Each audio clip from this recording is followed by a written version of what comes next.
Suman TV ప్రేక్షకులకి నమస్తే. ఈరోజు మణిపాల్ హాస్పిటల్స్ విజయవాడలో ఉన్నా నేను. ఇక్కడ ఆర్థోపెడిషన్ గురించి మాట్లాడితే అంటే ఎవ్రీ ఫీల్డ్‌లో అంటే ప్రతి ఒక్క ప్రాబ్లమ్‌కి సంబంధించిన పెద్ద పెద్ద స్పెషలిస్టులు ఎవరైతే ఉన్నారో వాళ్ళందరితో మాట్లాడే ప్రయత్నంలో మనం ఉన్నాం అనమాట. సో ఇక్కడ మనకి చాలా అద్భుతమైన ఆర్థోపెడిషన్ ఉన్నారు. చాలా సీనియర్ డాక్టరు అండ్ ఎంతోమంది ఇక్కడికి వచ్చి వాళ్ళకి సంబంధించిన ఏవైతే ఇష్యూస్ ఉన్నాయో అంటే ఈ బొక్కలకి జాయింట్స్కి సంబంధించిన ఏ ప్రాబ్లమ్స్ ఉన్నా కూడా this is the best place అని ఆయన అంటున్నారు. అందుకోసమే ఆయనతోనే మాట్లాడబోతున్నాం. హీఈస్ డాక్టర్ జీవి రెడ్డి గారు. సో ఆయనతోనే మాట్లాడదాం అండ్ తెలుసుకుందాం. సార్ నమస్తే. నమస్తే. ఆర్థోపెడిక్ సమస్యలు ఈ మధ్య ఓవర్ వెయిట్ వల్ల బాగా పెరిగిపోయాయి సార్. అది నిజంగా చెప్పాలంటే ఏజ్తో సంబంధం లేకుండా ఇంతకుముందు ఓన్లీ ముసలి వాళ్ళకి పెద్ద ఏజ్ వచ్చిన తర్వాత కీళ్ళ నొప్పులను అరిగిపోయాయను ఇలాంటివి వినేవాళ్ళు. బట్ ఇప్పుడు ప్రెగ్నెన్సీలో కూడా one of my friend is suffering from some kind of arthritis. అది ప్రెగ్నెన్సీలో వచ్చింది పోవట్లేదు. సో ఇట్లా రకరకాలు వింటుంటే అయితే ఇవి కూడా దీనికి కూడా అసలు ఏజ్ అంటూ ఏం లేదన్నమాట. బాడీ భూమి మీద పడి ఎన్ని సంవత్సరాలు అయింది అనేది ఇంకేం లేదు. ఎవ్రీథింగ్ ఇస్ సేమ్ అన్న ఫీలింగ్ వచ్చేసింది. సో బేసిక్గా ఈ ఆర్థరైటిస్లో ఎన్ని రకాలు ఉంటాయి సార్? ఆర్థరైటిస్ అనేది బేసిక్గా మీరు చెప్పినట్టు ఇంతకుముందు ఓల్డ్ ఏజ్లో వచ్చేది, ఎక్కువగా మనం చూసేవాళ్ళం. యంగ్ ఏజ్లో కూడా వచ్చేది కానీ ఓల్డ్ ఏజ్లో ఎక్కువ వచ్చేది. ఈ ఆర్థరైటిస్ని రకరకాలుగా చెప్పాలంటే ఫస్ట్ ఇది ఆస్టియోఆర్థరైటిస్. ఇది మనం కామన్గా చూసేది. దీంట్లో రెండు రకాలు ఉంటాయి. ఒక డీజెనరేటివ్ ఆర్థరైటిస్ అంటే ఓల్డ్ ఏజ్లో వచ్చేది, మోకాలు అరిగిపోవటం వల్ల ఏజ్ రీత్యా మోకాలు అరిగిపోవటంలో వచ్చేది. రెండోది సెకండరీ ఆర్థరైటిస్ అంటే ఏదైనా దెబ్బ తగిలినా లేకపోతే ఏదైనా ఎప్పుడన్నా కింద పడి కార్టిలేజ్ ఏమైనా డ్యామేజ్ అయినా జాయింట్లో ప్రాబ్లం వచ్చి అది అరిగిపోవడానికి కారణం అవుతుంది అనమాట. ఆస్టియోఆర్థరైటిస్ తర్వాత next second common rheumatoid arthritis. Rheumatoid దీన్నే కేళ్ళవాతం అంటాము. దీంట్లో రెండు ఏజ్ గ్రూపులు ఉంటాయి. ఒకటి అడల్ట్ ఆన్సెట్ రొమటాయిడ్ ఆర్థరైటిస్ అంటాము, రెండోదేమో జువెనైల్ ఇడియోపతిక్ ఆర్థరైటిస్. ఈ అడల్ట్ ఆన్సెట్ రొమటాయిడ్ ఆర్థరైటిస్ యూజువల్గా 30 to 50 years ఏజ్ గ్రూప్లో వస్తుంది. More common in female population. ఎందుకు సార్ ఆడవాళ్ళు ఎంత చేస్తారు ఇట్లాంటి problems? And more in female population it is immunomodulating gene అనేది అది మ్యూటేట్ అవటం మూలాన వస్తుంది అనమాట. ఓన్లీ ఆ మ్యూటేట్ అవటం మూలాన రొమటాయిడ్ ఫీచర్స్ కనపడవు. అది మ్యూటేట్ అయ్యి దానికి తోడు ఎన్విరాన్మెంటల్ ఫ్యాక్టర్స్ అంటే స్ట్రెస్ కానీ ఒబిసిటీ కానీ లేకపోతే ఏమన్నా day to day problems stressful conditions కానీ అది రెగ్యులర్గా ఉన్న వాళ్ళకి ఆ జీన్ మాడ్యులేట్ అయ్యి వాళ్ళకి రొమటాయిడ్ ఆర్థరైటిస్ వచ్చే అవకాశం ఎక్కువ ఉంటుంది. ఇది యూజువల్గా 30 to 50 years ఏజ్ గ్రూప్లో వస్తుంది అనమాట. ఇప్పుడు వరకు ప్రెగ్నెన్సీలో షుగర్ రావడం పోవడం ఇలాంటివి అయితే విన్నాం, కానీ ఆర్థరైటిస్ కూడా చాలా మందికి వస్తుంది అనేసి కొంతమంది కంప్లైంట్ చేస్తున్నారు సార్. లైక్ వాళ్ళ కంప్లైంట్స్ ఎంత దారుణంగా ఉంటున్నాయంటే మార్నింగ్ లెగిసినప్పుడు అసలు మంచం మీద నుంచి లెగిచి ఒకవేళ పాలవాడో పని మనిషి వస్తే డోర్ తీయడానికి దాదాపుగా 40 నిమిషాలు పడుతుంది అని అంటున్నారు. ఇంత సమస్య ఇంత పెద్ద ప్రాబ్లంగా అయి కూర్చుంటుంది. అది మిగతా రోజంతా they are happy, but why is this happening? అవును, ఇది యాక్చువల్గా ప్రెగ్నెన్సీ అంటే అది one of the stressful factor. Plus దాంట్లో కూడా కొంచెం వెయిట్ కూడా గెయిన్ అవుతారు కాబట్టి మిగతా ఎన్విరాన్మెంటల్ ఫ్యాక్టర్స్ కూడా యాడ్ అయ్యి వాళ్ళలో రొమటాయిడ్ ఆర్థరైటిస్ ఆ రొమటాయిడ్ లైక్ కండిషన్ వచ్చే అవకాశం ఉంటుంది. దాంట్లో మెయిన్ ఫీచర్ ఏంటంటే ఎర్లీ మార్నింగ్ స్టిఫ్నెస్, లేవగానే మొత్తం పట్టేయటము, జాయింట్స్ మొత్తం పట్టేయడం, especially hand joints, small bone joints ఇవన్నీ పట్టేయటము, మోకాళ్ళు పట్టేయటము, కదలటం ఇబ్బందిగా ఉండటం, ఇవన్నీ దాంట్లో ఉంటాయి అన్నమాట.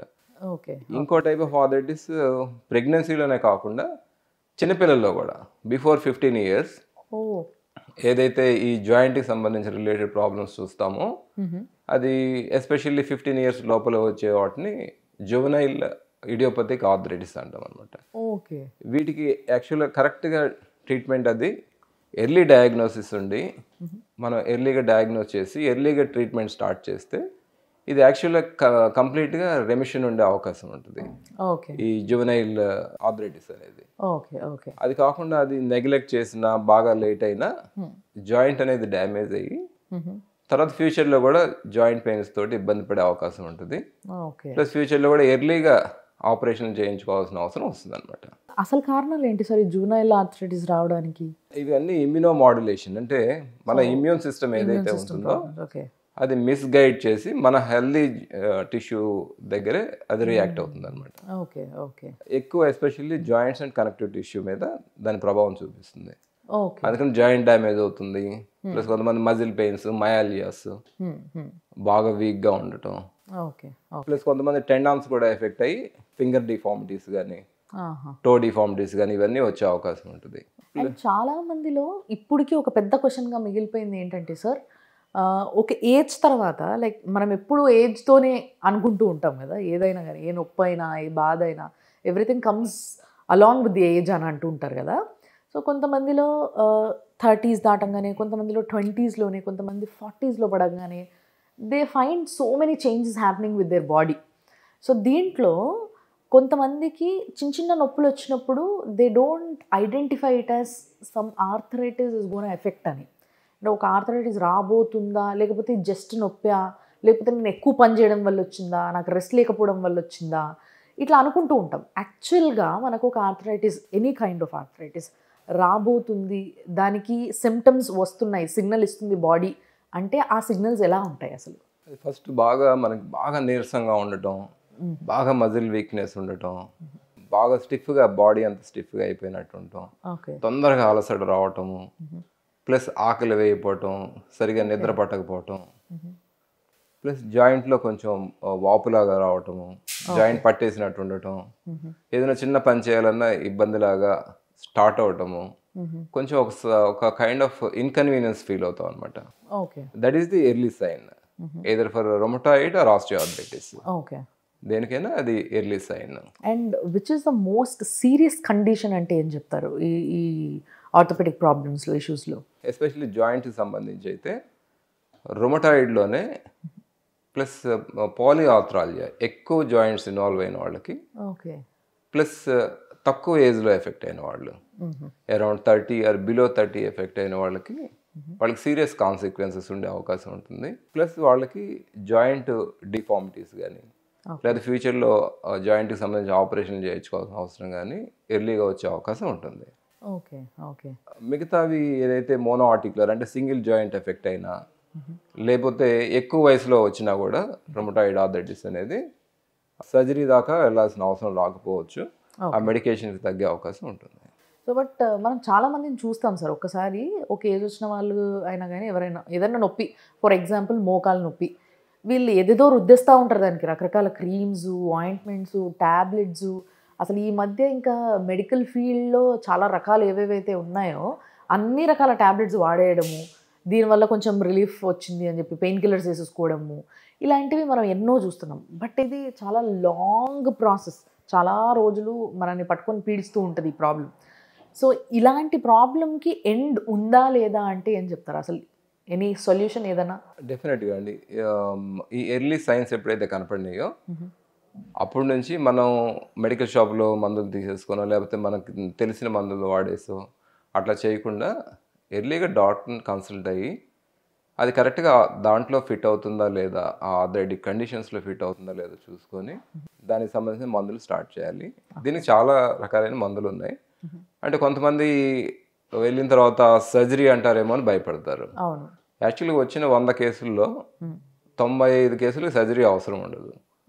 అనే విత్ మెడిసిన్స్ కానీ, లేకపోతే కొన్ని రకాలైన ఇంజెక్షన్స్ ఉన్నాయి.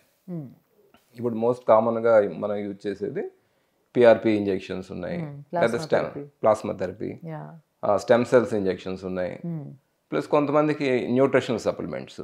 వీటన్నిటికన్నా ముందే మన యాక్చువల్ పేషెంట్ కౌన్సిలింగ్ అది ఇవ్వాలి.